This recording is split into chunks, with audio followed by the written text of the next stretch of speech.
it's been very revealing this last few weeks. We think of heroes as sports heroes, and I love sports as much as the next person, but the real heroes are the moms and the dads and the teachers and the coaches that work with these kids every day. The real heroes are our doctors and our nurses and our first responders and the people cleaning at the hospitals and the EMTs. Those are real heroes. And, if I am a hero and I can use my influence for good.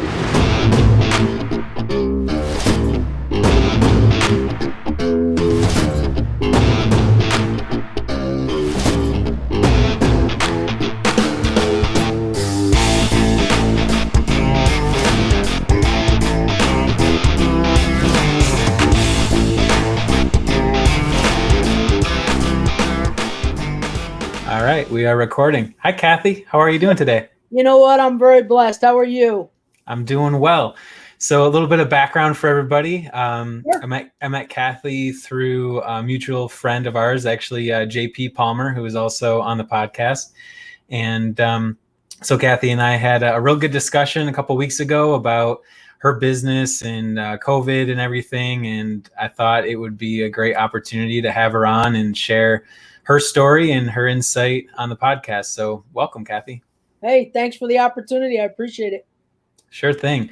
So maybe we can start off with your business, and you can describe, what you guys do and maybe a little bit about your background. Sure. I'm a local Rochester native, so, local born and bred here. And, we teach martial arts in Fairport. We've actually done that since 1986, myself and my team. And, we get the opportunity every single week to talk and meet with just some of the finest families in our community. And it's pretty slick. We like it. Nice. How long have you been in business for? So we started in 1986, and we've been rolling ever since. Wow. And so for in the martial arts realm, you guys are specific to karate, right? We have karate, we have Tai Chi, we've got a weapons program that's pretty cool. And then we also have a BJJ teacher that comes in from outside, and he runs that program too. So we have a few different things available for people that want to train. Great. And you do both kids and adults, right? We do. I'm going to say our niche would really be families in general, moms and dads maybe that didn't work out since high school or college or something. And now maybe they get re-involved and re-engaged with their kids. We hear all the time how much people love that it's something they get to do with their kids as opposed to being on the sidelines watching their kids. Great. What about your history as a competitor? When we spoke before, you mentioned about, how decorated you were as a professional. Maybe you can get into that a little bit. I know you don't like to brag on yourself, but it's very interesting. I really don't, because regardless of the accolades attached to my name, it's really about, at this age and stage, what I'm able to do to help out others. But I had a very successful competitive career. I was in the top 10 in the United States for an extended period of time, and I was fortunate enough to anchor the United States women's team in South America in Medellin, and we took a silver there. That was pretty slick. And then I had a world championship competition also. I was fortunate enough actually to win. So, I've got a little experience in that area, but I try not to focus on it too much, because really it's not all about me. It's about what we're able to do for others. And I mean, that's just a good attitude to have, right? Yeah, I think so. And that was sort of how I was drawn to you in your generosity and trying to give back, especially right now during COVID. What about that? I know you were doing a lot of different using video and things digitally to try and still get in touch with your client base and do things to give back. What specifically have you done? So, you know what? That's a great question. I'm glad that you asked it, Brett. So Monday, Wednesday, Friday, we are offering a free Facebook Live class that anybody anywhere in the world could jump in and join in on. And it's actually a lot of fun. We do teach martial arts skills. It's very safe. There's nothing too advanced out there that anybody sitting on the couch couldn't get up and do. And we're trying to remind our members as well as the entire community the value of maintaining some structure during this time because we're home and maybe our schedules could get a little sloppy, and taking care of ourselves and especially taking care of our mind. I've always said, look, this 6 inches right here, that's the most powerful thing you have. And so, just I know it's a cliche analogy, but garbage in, garbage out. I got to really work hard right now to put positive thoughts and positive energy into my mind because maybe if I turn on my TV, the news might not be so happy. So, Sure. we're really offering that. That's a free class for everybody. And, we've invited some people in. What's really kind of neat is we've had a lot of people that maybe stopped training for one point or another. Some people even that have moved to other states that have jumped back in with us. And it's just great to see old friends. So that's pretty neat. And then our regular members, we're very fortunate. We're doing regular Zoom classes with them. I think we're doing close to 30 a week right now. Wow. Yeah, all semi-private groups to make sure we're staying in touch with our members. And even some fun stuff like we're doing a reading every day for the younger kids. And we've actually got kind of our middle school and high school kids reading to our 5, 6, 7 year olds on one of the pages. And people love to see that, of course. And then we also have a teen class that actually I hosted last night. And, our teens, they miss each other just terrible. Like when you're at that age, it's all about social and your friends. So it's really neat. We're able to offer a teen class for them. And, then some of our adults are training earlier in the morning before they start their day. One of the moms told me this week that she had done our 9 o'clock class Wednesday morning and that it made a world of difference in how her whole day went. And it was one of the best days she's had since she's been home. So, Oh, wow. that's so rewarding. I mean, Yeah. how do you not enjoy and appreciate that?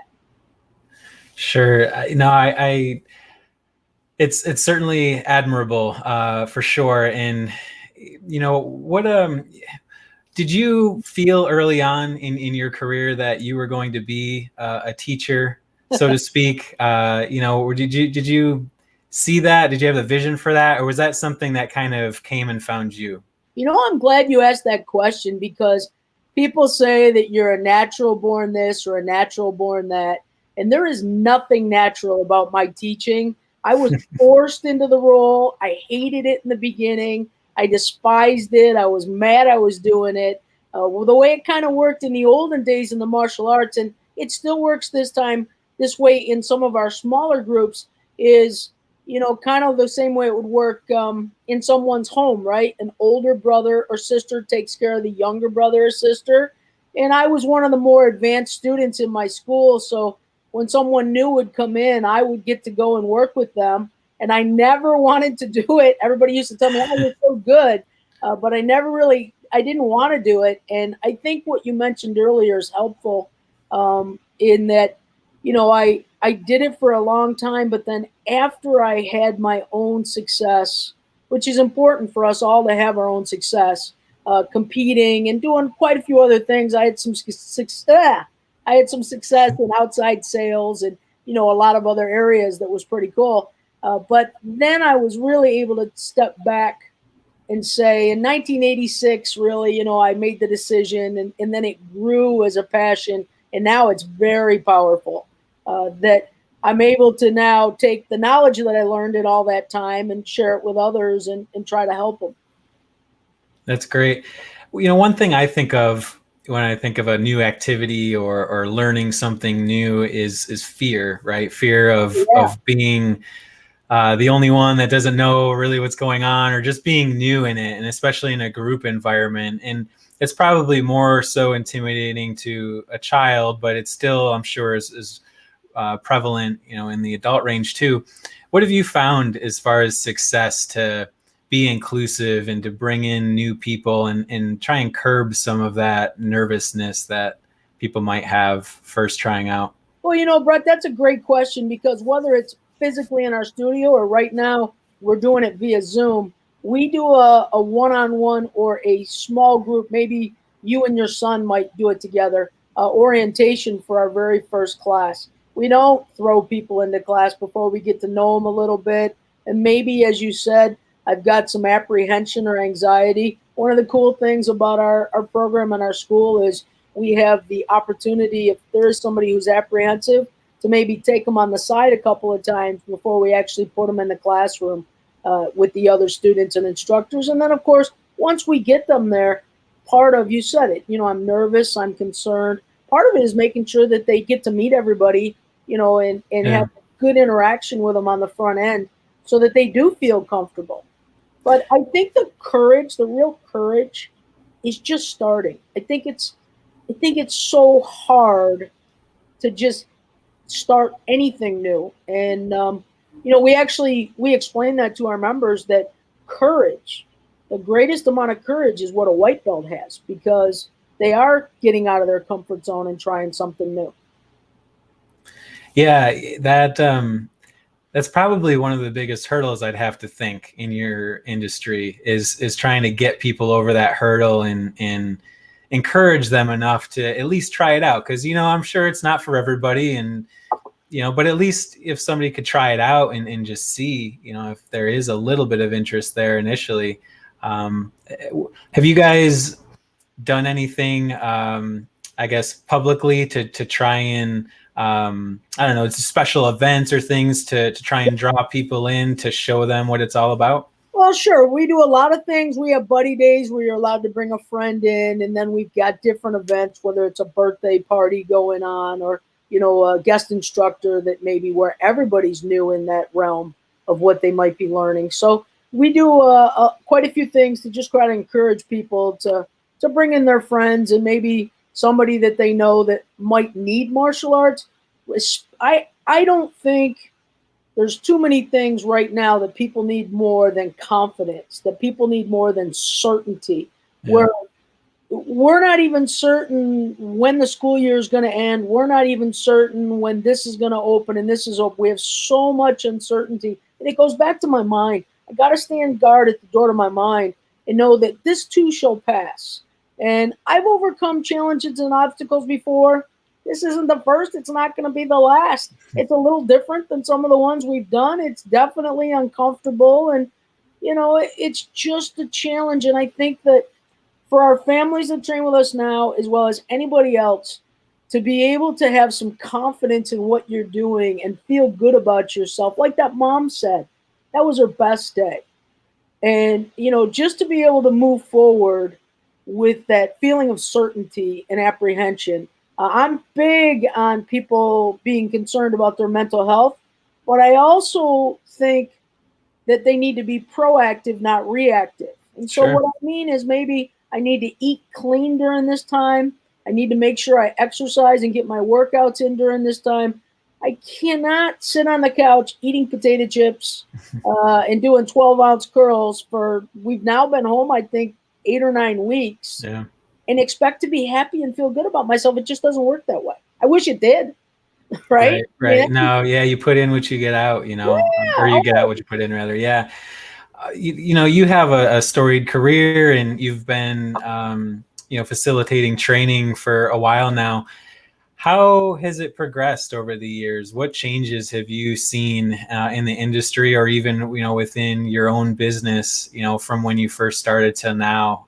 Anything from, the industry itself changing, or how you and your approach has changed? Well, I just think that's just such a broad question. We could talk for 10 hours. But, I always say I was a karate kid before there was a movie. So the movie came out, I think, in 1988, and I started martial arts in 1975. And I was a younger kid who not probably, let's be honest, I needed a lot of focus, a lot of discipline, and, I had some challenges with emotions and some other things. But, martial arts has been very good to me. And so I was able to take some of those lessons. Even early on, when you're talking in like the 80s, we had kids training, but more of older kids. Maybe it was a teenager and it was their own idea. And then as time evolved, and whether it's Karate Kid or Ninja Turtles, by the way, is doing a cool online virtual thing next week. I can't remember, 1991. We're coming up on I don't know how that math works, but Yeah. 20 plus years of Ninja Turtles that were very good for our business and our industry. I bet. We have. I'm friends with Jason David Frank, who was one of the Power Rangers. He was the White Ranger for the most part, Tommy. Oh, okay. And, I had him at my studio in the '90s, and we had 109 new kids on the same day. Wow. When that's like a record. It's crazy, but what I didn't know, and I'm learning through our current 4, 5, 6, 8 year olds, is that I guess the Power Rangers are cool again, and the Ninja Turtles are cool again, and so some of those people that we got to train with and that we know that have influenced our industry in just such a positive way, I think are now bringing kids back into the martial arts. And any parent that we hear it from our parents all the time. I heard it from a dad just a couple days ago. I might need you to come to my house, is what he said. And I said, well, we got the pandemic going on, and I don't think I'm supposed to do that. He said, well, you've seen my kids. They listen to you, and not just you, your instructors so well, and they're disciplined and they're focused. They're not quite there yet at home. So, we're hearing parents that are frustrated, and I think that our opportunity, even when I was a kid, and even more so now, it's been very revealing this last few weeks. We think of heroes as sports heroes, and I love sports as much as the next person, but the real heroes are the moms and the dads and the teachers and the coaches that work with these kids every day. The real heroes are our doctors and our nurses and our first responders and the people cleaning at the hospitals and the EMTs. Those are real heroes. And Yeah. if I am a hero and I can use my influence for good to try to be, get a kid to listen a little bit better. We call them first time listeners. And we use the right now rule. And you and I both know, you told me you're married, and if your wife asks you something once, it goes one way, and if she asks you the same thing the seventh time, it's not as good, right? And it's the Yeah, same that's true. it's the same in my house too, right? So we try to encourage, people to work together and to help each other more. And I think the life skills part of our training might be what separates us from some other schools, because you said it yourself. We teach karate, we have some tai chi, we do some BJJ, but what we really do is we take that individual and we make them better, not only today, but to set them up for the future in their lives with respect and courtesy and humility and honesty and any quality that any family member is going to want, any quality that any employer is going to want, any quality that any team's going to want. They're going to learn training in our program. Yeah, I love that. And as you were speaking, I think the word that kept coming to mind was outlet.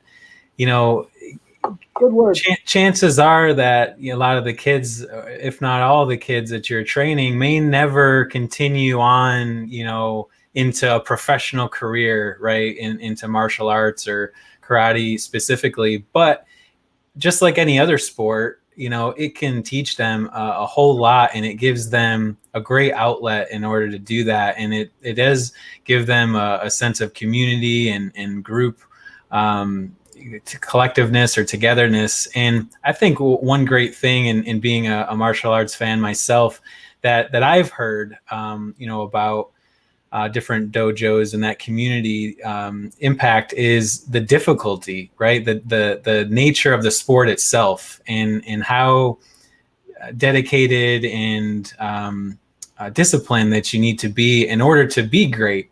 And so for that to be something that is instilled in a child, or even as an adult, helps in all other facets of life, I'd have to imagine. Oh, for sure. We've had so many of our graduates. One of my favorite graduates graduated our program graduates I'm referring to, guys that have earned their black belts with us, graduated West Point and is doing very well. And then another is a pediatrician as we speak, and on and on and on with success stories, of kids that have become doctors or own their own business. It's kind of I will say this, if you kind of earn your black belt in our program, what I've seen, and I know a lot of the local as well as, I know the admissions director at Annapolis. A lot of the colleges will say it's kind of a I call it a quick ticket. I don't know another speed. What do they call it? Speed lane. That's what I'm Okay, looking for. sure. It's called a speed lane to get you into the college of your choice. And I do know that there's college programs that are for people, and then other people might have another path. But I think about my own story, and it was when I was interviewing for my first job out of college, and I was a second degree black belt at that time, and I had all kinds of things that I had learned from my college written down. And the guy had my resume in front of him, and he looked at me and he said, "Tell me about this black belt thing." And I said, "You don't want to know about all the other things I just studied for the last 4 years in school?" He said, "No, I want to know about that black belt thing." And I think that's just as true today as it was when I interviewed years ago. I think people recognize, like you said, that it means you have stick to itiveness and you can overcome obstacles and you can build good relationships, because you do have to work with a team, although your path is an individual path. It's kind of the best of both worlds, I think. And so, that being said, I think it's really important for all of us to recognize where it goes ultimately, as well as how easy it is to get started. In the beginning, we almost stacked the jelly beans on top of each other because, as you and I both know, I like cars and I like to drive fast. I won't give you any numbers online, but I like cars. I've been to racing school. I've been to How the interesting. I've been to Watkins Glen, to the professional racing school. And as you know, momentum is a leader's best friend. I wish I had invented it, but I borrowed it from a guy named John Maxwell, who I study all the time. He's a tremendous, tremendous teacher for leaders.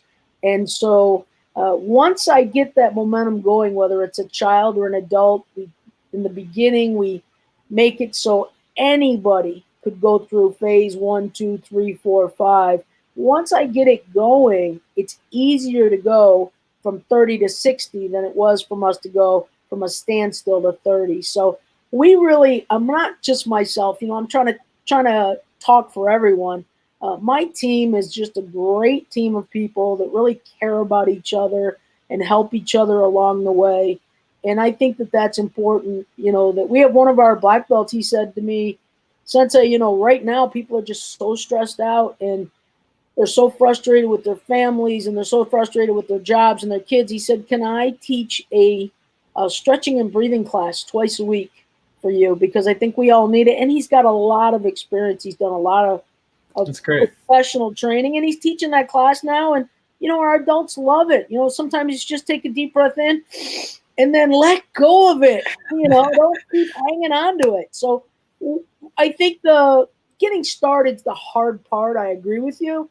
But once you get going, it's easy to keep going. Yeah, throughout your journey too, especially bringing in a team, and then you deal with the public so much and different parents. How difficult? Maybe not how difficult, but what have been some of the challenges that you've gone through in remaining true to yourself and your original purpose and starting all of this?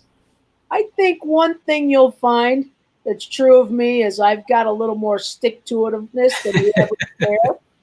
And when you ask that question, I think about a boy named Andrew.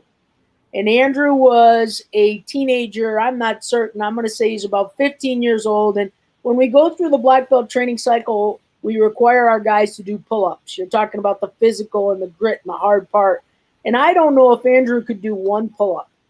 And I said, "Okay, Andrew, we're going to work on your pull-ups." And his mom pulled me aside and she said, "Sensei, my son isn't going to do pull-ups.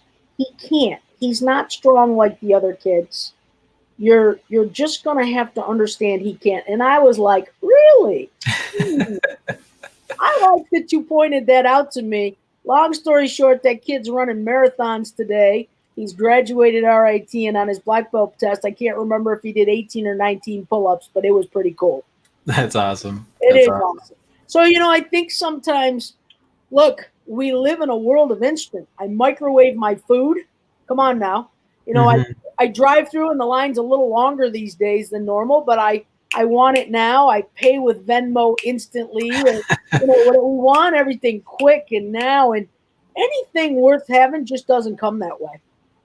It, Yeah. it just doesn't. It takes tenacity, and we've really got to be, one of my favorite things that I like to say is whether you are thick and pig headed or whether you have great perseverance and commitment and stick to itiveness, the only thing that's different in those two qualities is the person that's looking at what you're doing's perception of it. It's the same quality. Yeah. So a lot of times we'll hear parents that say, they come in and they say, "Oh, my kid is so stubborn, and I can't get him to do this, and I can't get him to do that." Awesome! I got something I can work with. And they're going, "No, I don't think you understand." And I'm like, "Oh, I understand. I might have seen it once." Yeah. Right? And so, what we want to do is, again, I've got a mom that Mr. Cooper was talking to the other day of a 6-year-old. The 6-year-old's home. They're trying to work from home. He flies into their lap from who knows where. He's 6 years old. Again, I like that kid that's got a lot of energy because we can guide and direct it and take it places. Yeah. Have you found you talk about how the different personalities, right, and dealing with different types of people. And just to me, in the short dealings that you and I have had together, it seems like you're a very intimate people person, that you understand people and you have a lot of empathy towards different people in their walks of life and maybe where they came from or their current state of affairs. How much does that empathy play into being a great teacher? You might have just hit the nail on the head, right? That's a great question. But I was blessed again when I competed in South America. I had a coach. His name was Coach Merriman. He's still one of my favorite coaches. But he used to teach us way back even then that you don't train everybody the same. You train someone or you coach someone the way that works best for them. So maybe an example might be that one kid, if you take away his or her phone because they didn't do something, their homework, or take the garbage out, maybe that works great because that kid will do anything to get the phone back. And then maybe a same age kid, and same thing, a boy or a girl, the same exact age and stage.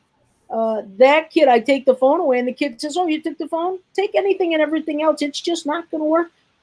And so we've got to learn to coach people exactly as you said, the way God created them to be, and stop fighting that. And so some people need to do more running or push-ups, and some people need to, maybe we had a little boy that during the wintertime, we had him go shovel the neighbor's driveway as community service and to show that he could help others.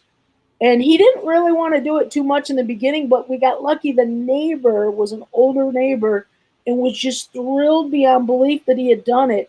And he felt so good and so proud about himself that he was able to help someone else. And now he's kind of looking for opportunities to help other people. So how cool is that? Yeah, that's great. It shows I'm sure for you guys, it has to be incredibly rewarding seeing kids, because I'm sure not all of them are like this, but I'm sure you've seen, some pretty troubled cases, and that transformation that just happens internally within them. That, like you said early on, that is really just worth the whole thing, I'm sure.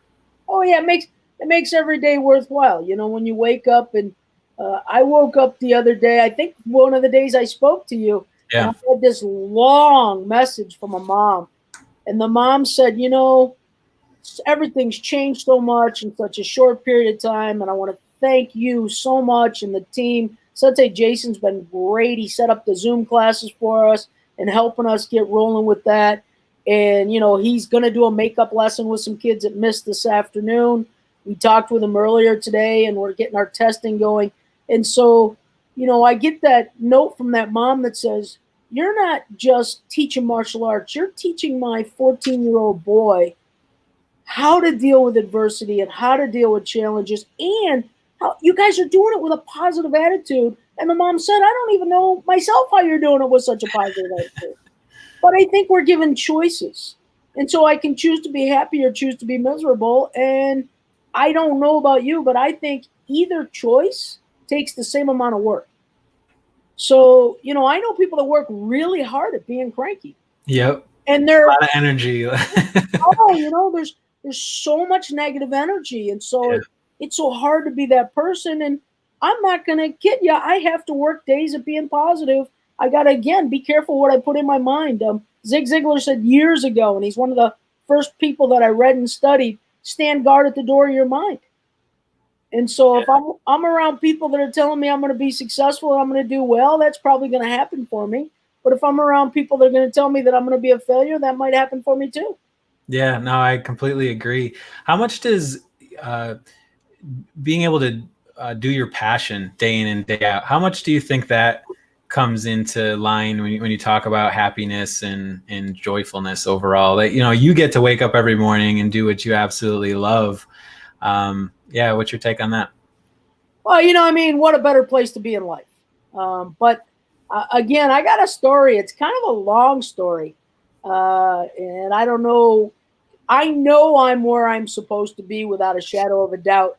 The abbreviated version is that this was in the 90s. I said a prayer to God. I wasn't as happy as I wanted to be with my success at that time, as far as being a business owner and being able to influence people, and even being uh, a manager of people. I hate that word, but that's why I hesitated with it. An influencer of people is a better word. And Sure. even the guys that we write their paycheck, we influence them. We don't manage them. We don't own them. That's crazy. Hmm. But I said this little prayer, and I told you I'm a little stubborn, and I got good perseverance. And my prayer was this, Brett. It was, God, if I'm supposed to continue doing this, and this is where you want me to be, I need you to open up the door so wide I can't help but fall through it. And if not, I need you to close it so tight there's no way I could ever get through. In a 24-hour period, I had numerous encounters with people. I had a dad who was a real tough dad, and we had tested his kid that week, and he came and he folded his arms on our half wall, and he leaned over and he looked at me and he started crying. Hmm. And he said, I am so thankful for everything you've done for my son, and I never thought he'd be able to do some of these things. And so, I heard him say it, but I didn't think too much of it. And then I had another dad in the parking lot ask me about my faith, which is very, very strong. And, he said, I knew it. I knew that what you were doing, was really inspired. And I said, oh, I appreciate that. And I kind of moved on again. Long story short, I had 4 or 5 of those. Wow. It happened in a 24-hour period. I came home, and my husband said to me, I want to thank you for training my kids and for teaching martial arts and doing what you're doing. And I still hadn't heard him. I was like, oh, yeah. And he didn't say stuff like that normally. So I Yeah. should have heard it, right? I didn't know it. And I had an envelope. And this part's, it's a little crazy. I got tingles. I had an envelope that had been given to me a month before this. So I didn't say the prayer yet. And it was on my desk in my office. And for some reason, I decided to bring it home that day. And I opened the envelope, and here was a letter from one of our parents that I'm still in contact with. 3 of their children earned their black belts with us. And so I had known this family, had somebody training with me for 20 some odd years. And I had opened the letter, and here, printed on white paper with black ink, because remember, I asked, Lord, I need this in black and white, was a letter from this parent that said, I don't know what's calling me to write this at this time, but I want to let you know how thankful I am that you teach martial arts to our children, and how when you build one child, you make them strong, but then that one child makes their family strong, and that family makes the community strong. And how valuable it is that you're building our community one black belt at a time. And I mean, after that, I've never looked back. That's great. Yeah, I think as you're speaking again, I um, I can't help but think a lot of you were talking about positive energy, positive vibes, and how it's the equal amount of energy and time either way. It's just your outlook. I don't know. a lot of it comes down to willingness, I'd have to think, right? The willingness and being open to do it and be open to be that person who wants to help, and without that willingness, that door just isn't there. You don't have the same opportunities, or you wouldn't maybe be looking for those opportunities if you didn't open that door, or at least just be willing to take on things that you wouldn't otherwise have. Well, I think you're correct. I also think, look, I'm not going down with a sinking ship. And one of the things that my husband reminds me of is he always says, you can't want it more than they do. And I think that's spot on. So, look, if I want to get better grades, if I want to be in better shape, if I want to have a positive attitude, if I want to get along with my family better, I'm going to, plain and simple. But if I've decided I'm just not going to, you've made that choice too. Yeah. And, if you change your mind at any point soon, hey, I'm more than happy to work with you. But, I'm not going down with a sinking ship because there's too many other people counting on me. No, that makes a lot of sense. Shifting gears a little bit, have you found any challenges in being a woman in your industry? I'd have to imagine it might be a little easier now since, well, both, society's changed a little bit, but then also, you have some years in the industry, but maybe early on, or even maybe still today, do you find it challenging to, I guess, really just to be a woman in the industry that you're in? I guess I wasn't smart enough to ask myself that question when I was young. So I actually found the opposite to be true. And I'll use this example. So if I'm a guy and I'm a black belt, I'm kind of tough, and I walk into another guy's school, some guys perceive that as, oh, you want to call me out. Okay, yeah.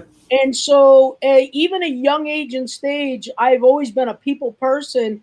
And I have had the opportunity to train with a bunch of really top world champions where I've walked into their schools and said, hey, can I work out? And they're like, yeah, did you bring your uniform? And so I think I got the opportunity to train with some people that maybe some guys my age might not have, just because I wasn't intimidating by walking in. And so, and I wasn't smart enough to ask myself, oh, women aren't supposed to have martial arts businesses at that time. So I guess it turned out to be a good thing that I didn't ask myself that question.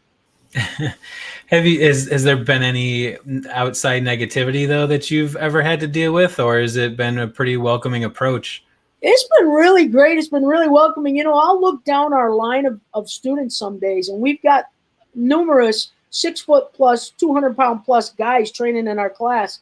And the one thing I think that happens again is, maybe just because I'm a big guy, maybe I'm not the most, tough guy on the planet.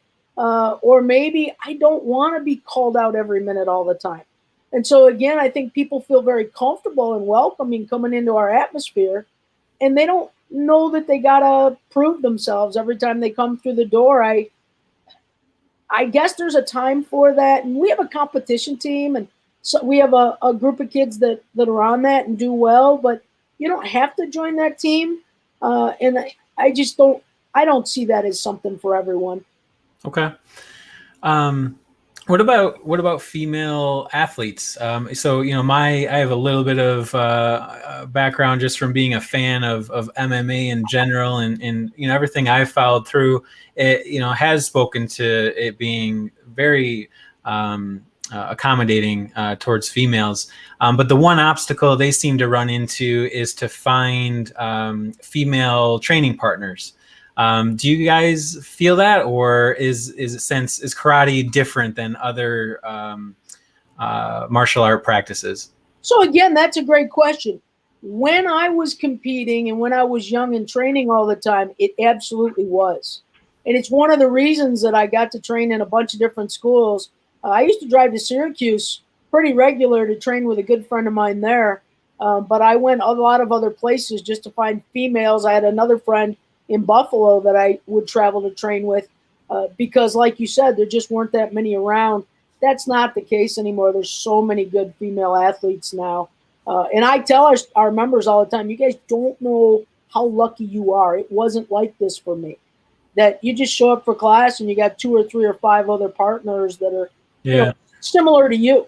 What do you think that changes from? Do you think the UFC has a play in that, or is it just as time goes on and it becomes more of a regular thing? Uh, I just think as a society in general, even though we probably have a long way to go, we're more accepting than we once were. I think our tolerance is greater than it once was. You know, united we stand, divided we fall. We have way more things in common than we do different. And Yeah. so if we learn to focus on our commonalities, which I think, again, since I was younger and competed, we have. I just told the story the other day, and it's a terrible story because I grew up in the Northeast. I was sheltered, I guess is the word, from it to a certain degree. But we had gone down to the Carolinas for a karate tournament, and it was myself and my teacher and 4 or 5 other guys, and a couple of the guys were Afro American.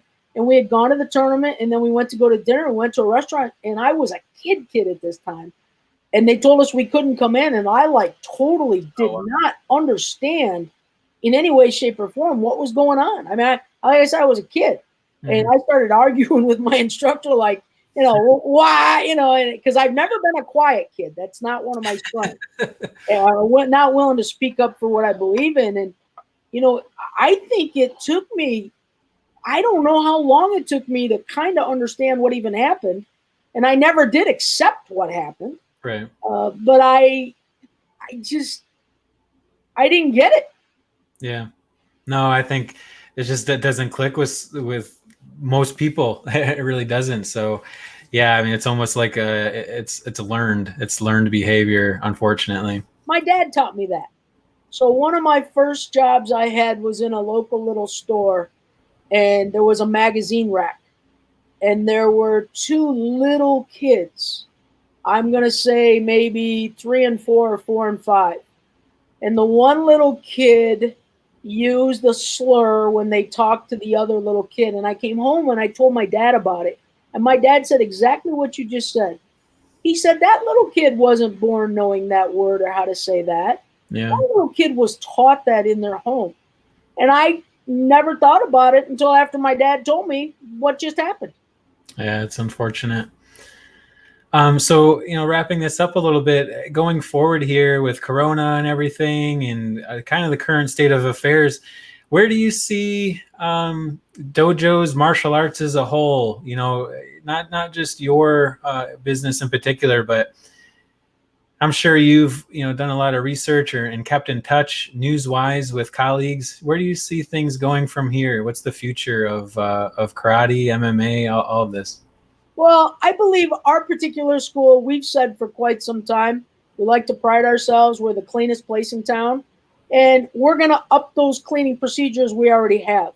I think you're going to see all the same things you're seeing in every other business. I said I was going to use it. We picked up our non-contact thermometer today. Nice. We're going to pick up another one because one thing that's not going to happen is I'm not going to have an obstacle that keeps me from doing what I do. And I think that, look, business is business and business owners are business owners. I've been beyond impressed and blown away at how smart so many people have been and finding a way to keep people safe and finding a way to keep people engaged. The restaurant owners, they're going to have it tough because they only have so much space. We're not going to have it that easy either. Because again, we've, in the past had good sized classes that it might be a while till we do that. We are absolutely going to continue our virtual training, which has been very successful for us. So if someone's not comfortable coming in, they can stay online at home. And we're probably going to actually have to offer more classes than we did before because they're going to be smaller classes. So I think that if you want to be successful, you're going to be successful. I am not saying that coronavirus isn't making it difficult. We've got a couple members that maybe they had one specific I'm thinking of that's reached out to me that had cancer and has had some challenges and said point blank, like, until there's a vaccine, we can't come in. Yeah. But we do want to train, and they've been doing it virtually right along. And my response to her was, look, I got 100+ ways to make this work and no ways that it doesn't work. And so we're going to have to do more cleaning. We're going to have to train less people. We're going to have to take temperatures. We're going to have people wash their hands when they come in the door. We're going to use two entrances. So, again, they're safe. We're not going to use our changing rooms. People are going to come in their uniform. And that's one thing I think that, especially if you were coming like right from your day job, you come in a dress suit and now you're going to put on your martial arts uniform. You're going to have to pop home or change at work, so that's going to be different.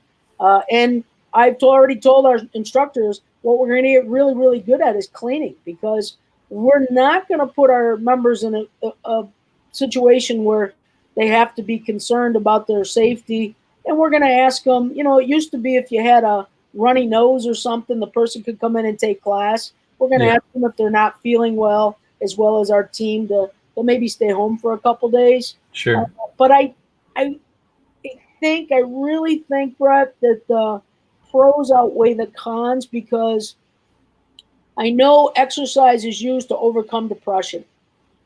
And so I think people that are not moving and that are not engaged, I think they're at great risk too for other challenges. For sure. And so what I don't want to personally do, and I want to discourage others from do, is to be in too much fear. Yeah. There's an acronym for fear called false evidence appearing real. And I've even heard it. They said, a lot of people are going to be exposed to the virus or going to get the virus and they're going to be okay. I think we've got to proceed with a lot of caution and turn it on slow. I'm not Yeah. jumping in the pool with both feet by any means, but Right. I think it's good for us to get some structure back, and it's good for us to get some normalcy back, whether it's my gym or the gym down the street or the gym in California, where we just we got to get moving forward. And I spoke to a friend of mine in Tennessee. They opened on May 4th. Okay. And he said, matter of fact, I saw a video last night of his class. He said the classes are going well, and he said people want to come in and they want to engage. We used to do a ton of what I'm going to call hands-on correction. So what that means is if somebody has a fist and we'll say it's bent wrong, if Hmm. I was to make contact with this fist, I'm going to break my wrist.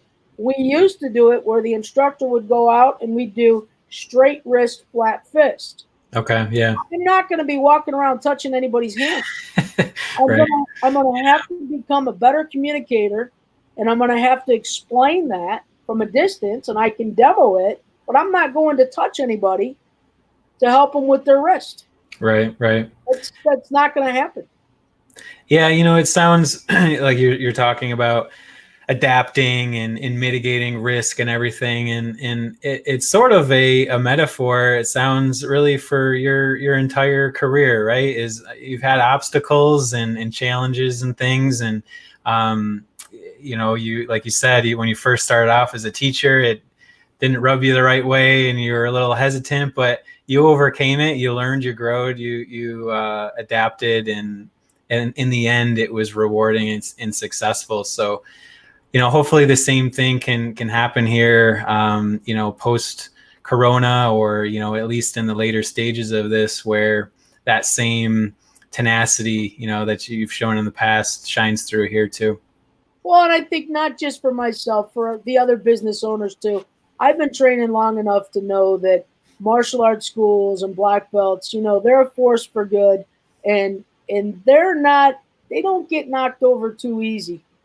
They just don't. They didn't get there because they didn't have a certain amount of perseverance. So I think there's going to be some time, and I believe there's going to be some challenges, but I also think that the need for us to help people with certainty and confidence and to improve their self-esteem, I think it's greater now than it's ever been. And so, I mean, I really think that it's going to take a little bit to get there, but all of our schools and our programs are going to do very well. And I'm happy to be in the mental health industry right now. I think it's a growing, mental health, physical health. I think it's a growing good place for us to be. Yeah, I So, agree. I'm not afraid of it, but I do want to get at it. We've waited a while. I want to get at it. Yeah, absolutely. Well, Kathy, awesome conversation. Thanks for coming on, and certainly wish you and your staff and all of your karate patients or karate clients, rather, all the best in moving forward from all this. Well, I really appreciate it, and I want to thank you for the opportunity to be on your cast. And again, I wish you nothing but massive success. Digital, I think, is a good place to be right now too. Yeah, it's I think it's changing a lot of people's perception of what's possible for sure. Yeah, so take care and God bless. All right, thanks, Kathy. Take care.